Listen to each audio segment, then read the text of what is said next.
Hello there. Welcome to our series on economic insights. My name is Audrey Whittington, and we have joining us today Danielle Hale. She's the chief economist for Realtor.com.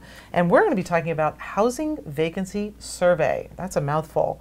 So what does that mean, and why do we care? So the Housing Vacancy Survey is put out by the Census Bureau. It's a quarterly measure of what's going on with housing inventory. Normally when we say housing inventory, we're talking about the number of homes for sale, but in this case we're talking about the number of housing units that exist and whether or not they're occupied, and if so, if they're occupied by owners or renters. So it gives us a measure of sort of the status of existing housing units. So are we looking at specific types of housing units? Are we breaking it out by single family versus multifamily at all? There are some breakouts, but it's mostly focused on owner versus renter. So it's a quarterly survey, which for economic data is somewhat frequent.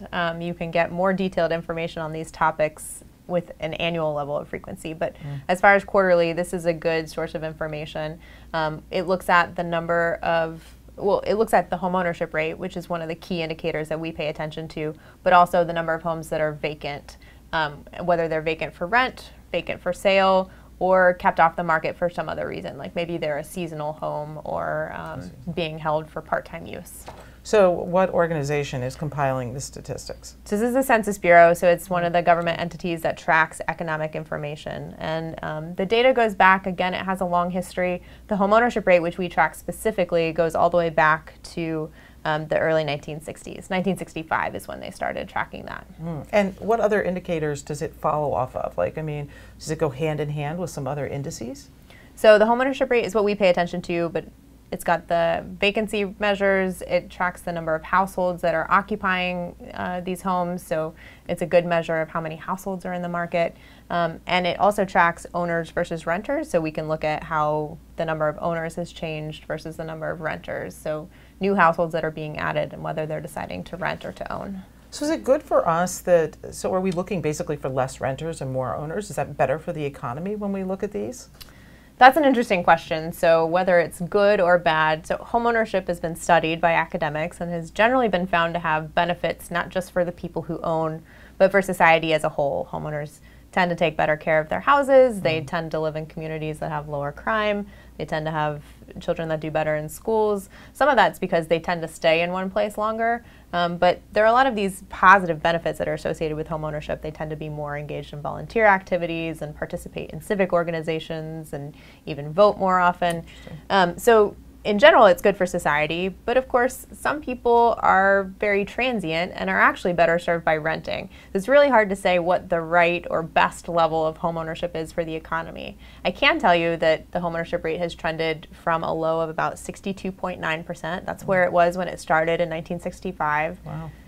Surprisingly, after the Great Recession, the housing market declined and the homeownership rate fell, and we actually hit that same low of 62.9% somewhat recently. Now, since then, we've sort of tracked back to what I would consider a fairly normal homeownership rate, which is just over 64%, and that's where the homeownership rate was pretty consistently in the mid-80s to mid-90s. So that's a level that we can very definitely sustain in the housing market. Now let me ask you a question. Are you seeing a huge variance in major metropolitan areas? Because I know in the Washington, D.C. area, you have a lot of millennials that are renting and they just prefer to rent, and frankly, they may or may not buy, or it's going to be longer before they buy.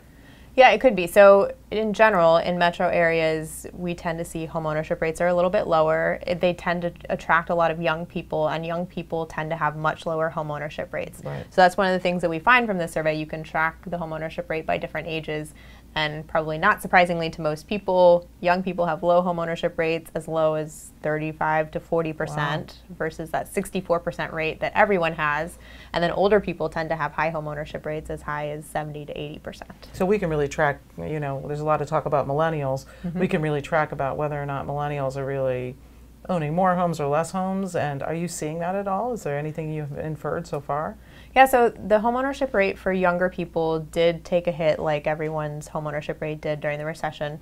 It has been a little bit slower to climb back, but it is starting to rise. And in the last homeownership rate measurement, we did see buyers, or I'm sorry, for folks under 35, we saw their homeownership rate tick up. So I think that's an encouraging sign for those young people. And, they need to take a look at the factors in their life that help determine whether or not it makes sense for them to enter homeownership. Yeah. But if they do decide to buy homes, it can be really valuable for them personally and also for the communities that they're deciding to live in. Sure. Homeownership rate is a great, or I'm sorry, homeownership, not the homeownership rate.